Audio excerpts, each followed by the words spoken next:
Assalamu alaikum wa rahmatullah mes chers amis, j'espère que vous allez bien. Aujourd'hui, Inch'Allah, on va parler sur le Ténias Aténia Solium. Donc, restez branchés. Le Tiniasis Aténia Solium est une zoonose cosmopolite, plus fréquente dans les régions où l'on consomme de la viande de porc mal cuite et où les mesures d'hygiène sont déficientes. Elle est de plus en plus rare dans les pays développés, où l'élevage des porcs est strictement contrôlé, et absente dans les pays musulmans. Tinia solium vit dans le jejunum chez l'homme et mesure entre 2 à 8 mètres de long. La contamination se fait par l'ingestion de viande de porc crue ou insuffisamment cuite et parasitée par des cysticerques. Les œufs conservent leur viabilité dans l'environnement durant les mois. Le cycle biologique de Tinia solium. Le cycle est indirect avec l'homme comme l'hôte définitif et le porc comme l'hôte intermédiaire.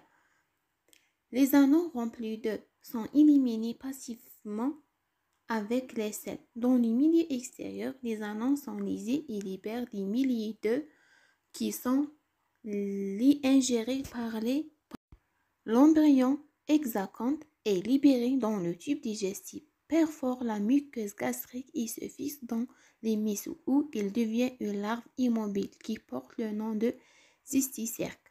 L'homme se contamine en mangeant de la viande de porc crue ou mal cuite, parasitée par la larve qui évolue en 2 mois en ténia adulte.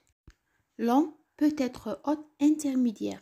Et dans ce cas, il constitue une impasse parasitaire. Il va développer une cysticercose humaine. La clinique. La plupart des infections sont asymptomatiques. Parfois, sa présence se traduit par de nombreux troubles intestinaux avec une faim insatiable et des douleurs abdominales. Le diagnostic biologique de Tinia solium repose sur la découverte des anneaux dans les selles. Parfois, les œufs sont retrouvés dans les selles suite à la liste des anneaux in situ. Le Scotch test de Graham permet également de montrer les œufs au niveau de la marge anale. La prophylaxie repose sur la cuisson ou la congélation suffisante des viandes porcines. Aménagement de la latrine. L'interdiction ou la réglementation de l'usage de l'engrais humain en agriculture. Le traitement des eaux usées afin de protéger des cultures contre la dissémination des œufs par les fesses humaines. Neutralisation des excréments humains par l'eau, javel ou la chaux. J'espère que ces informations sont utiles. N'hésitez pas de laisser un j'aime et un commentaire et de m'abonner.